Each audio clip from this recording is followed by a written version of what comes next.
Mes vidéos sur l'exploitation des matières premières en Afrique, mais il faut que je le rappelle ici. Nous ne sommes plus dans une économie de matières premières. Nous sommes dans un monde qui est totalement dominé par l'économie de la connaissance et de la technologie. C'est absolument indiscutable. Voici les 10 plus grosses entreprises au monde par capitalisation boursière. Cherchez les entreprises qui vendent des matières premières.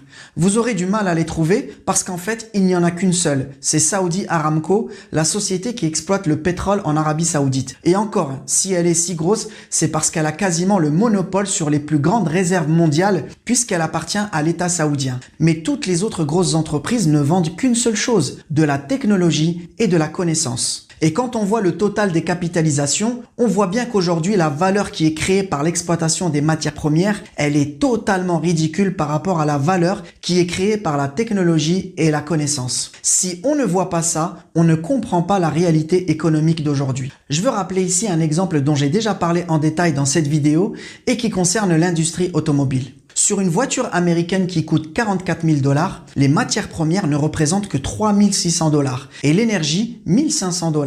Tout le reste de la valeur, à part la TVA bien sûr, c'est de l'industrie, de la technologie, de l'ingénierie. Et ça va dans la poche de qui ? Des pays qui ont les usines de fabrication, qui ont l'industrie.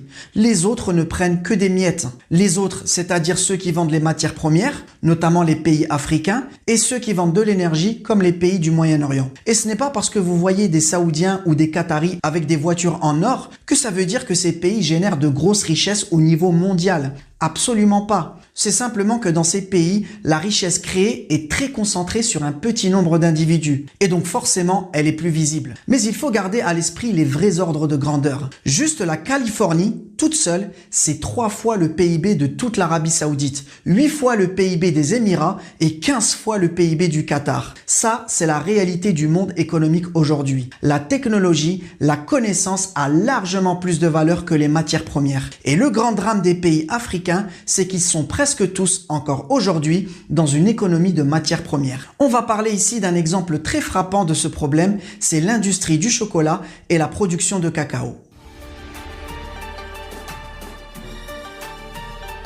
Le chocolat est maintenant un produit extrêmement consommé dans le monde entier. Le marché mondial du chocolat est énorme, plus de 120 milliards de $. Pour avoir une idée, c'est un marché qui est plus gros par exemple que celui des jouets.